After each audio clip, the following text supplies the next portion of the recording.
Bismillahirrahmanirrahim. Assalamualaikum warahmatullahi wabarakatuh. Maaf Bapak, saya juga deg-degan.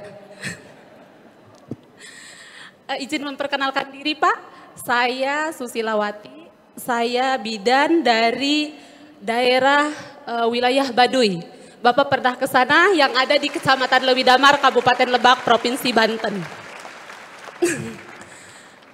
Saya datang ke sini Pak, sebetulnya ingin menyuarakan soal kesejahteraan bidan.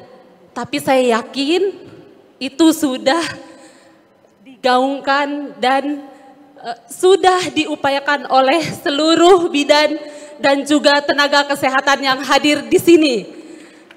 Saya yakin isu kesejahteraan itu sudah menjadi, mungkin sudah banyak di kepala Bapak, bagaimana program-programnya.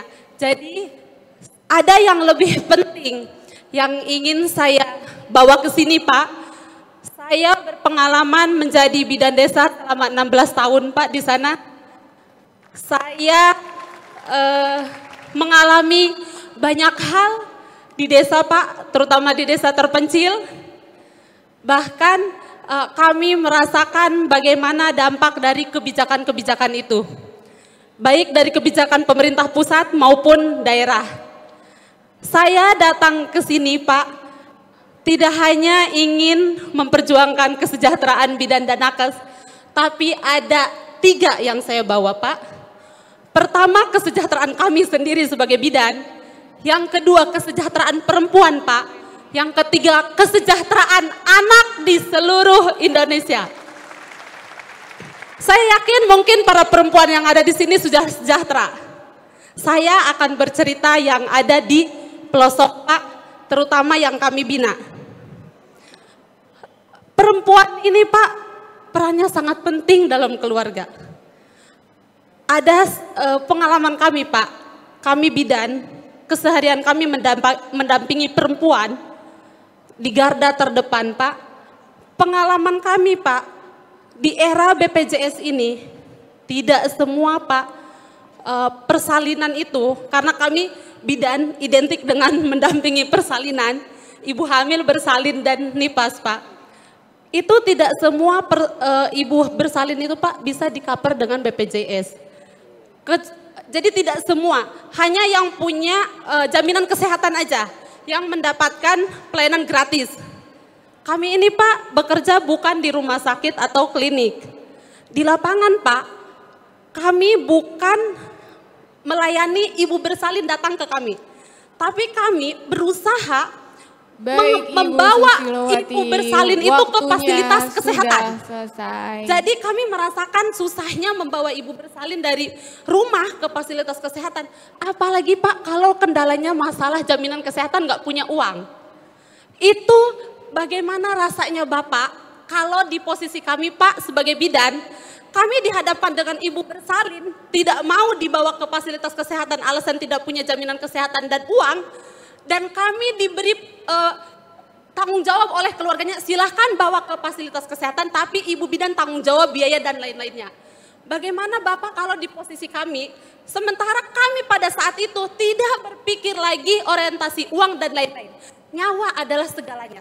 Di hati bidan ketika berhadapan dengan pasien, dengan ibu bersalin, maka di kepala kami adalah menyelamatkan si ibu, menyelamatkan perempuan, bagaimana dia mendapatkan haknya untuk mendapatkan pelayanan kesehatan sesuai standar. Salah satunya adalah bersalin di fasilitas kesehatan. Bagaimana pendapat Bapak dan kebijakan-kebijakan Bapak ke depan terhadap keadaan seperti itu? Karena tidak semua perempuan Pak memiliki jaminan kesehatan. Itu terima kasih Pak.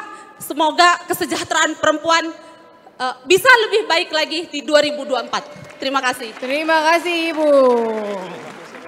Susilawati Pak. Dipersilahkan Ya, duduk Ibu. Bu Susilawati. Bu Susilawati ini tugas di Lebak. Nah, saya pernah ke sana dan teman-teman pernah baca buku Max Havelaar. Kalau belum saya usul habis ini baca sebentar. Itu buku lama yang menulis Multatuli, Edward Dowes Dekker. Dan kalau baca buku itu lalu datang ke Lebak sekarang di banyak tempat kondisinya masih kurang lebih setara dengan kondisi itu. Padahal itu hanya 3 jam mungkin ya dari Jakarta, 4 jam dari Jakarta. Ya, saya pernah ke sana, saya pernah menginap di sana dan saya merasakan betul gapnya yang luar biasa. Dan kalau berada di tempat itu, maka kita tahu persis ketimpangan itu bukan hanya dengan yang pulau-pulau jauh, yang dekat dengan pusat perekonomian saja, timpangnya luar biasa. Nah, jadi Bu Susilawati yang saya hormati, gini, Ibu tadi cerita tentang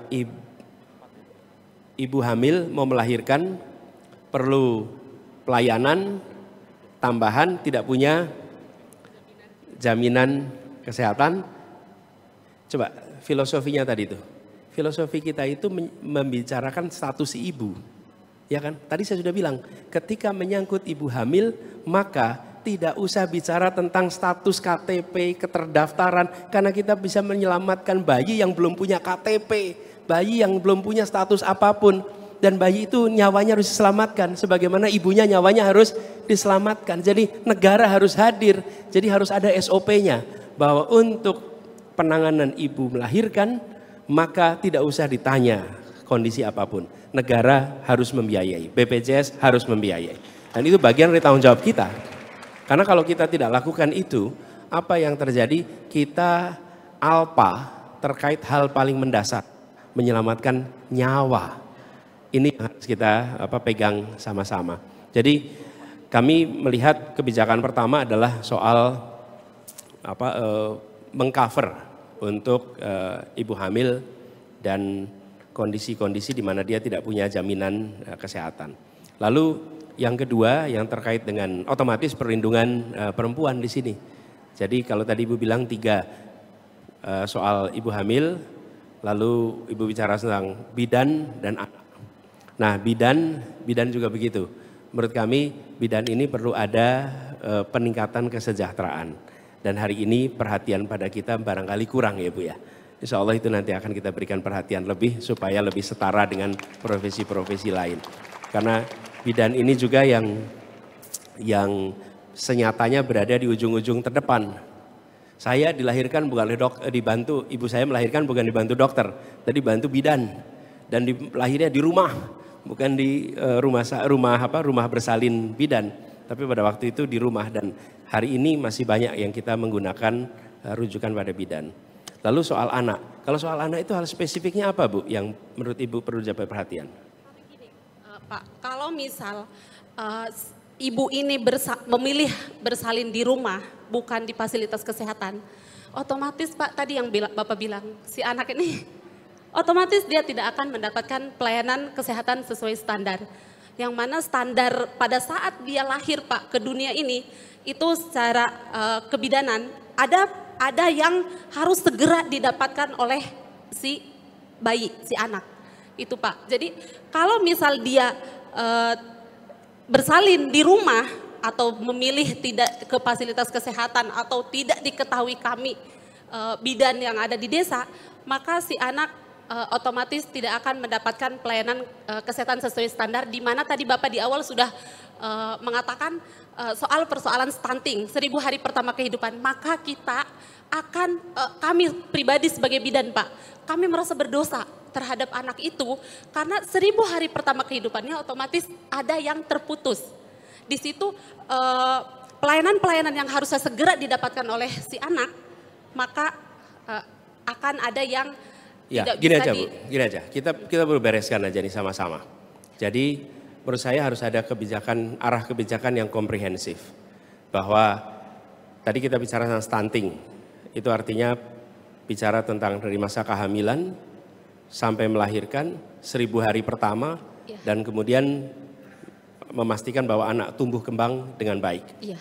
Jadi itu harus satu paket. Ya. Bahkan kami melihat posyandu itu harus kembali menjadi prioritas utama dalam kebijakan-kebijakan kita di kampung-kampung di seluruh Indonesia. Iya, Pak. Karena posyandu ini terdepan dan kader posyandu didukung dengan Dasawisma PKK itu paling tahu kondisi keluarga-keluarga dan anak-anak kita. Ya, betul. Dan itu anak-anak. Tapi kalau sudah mengaktifkan posyandu, maka yang kedua harus diaktifkan juga posbindu. Iya. Supaya lansianya juga tertangani dengan baik. Sehingga kita bicara tentang promotif itu sesungguhnya bukan promotif yang parsial. Jadi itu satu kesatuan aja Bu ya.